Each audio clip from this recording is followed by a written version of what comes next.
என் வாழ்க்கை எப்பவுமே அழகாதான் இருக்கும். ஏன் தெரியுமா? முருகன் இருக்கா என் கூட.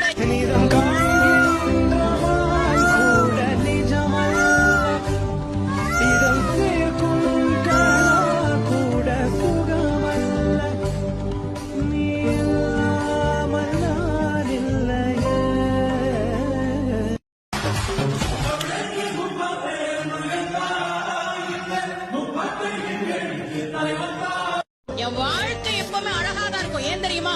முருகன் இருக்கா என் கூட.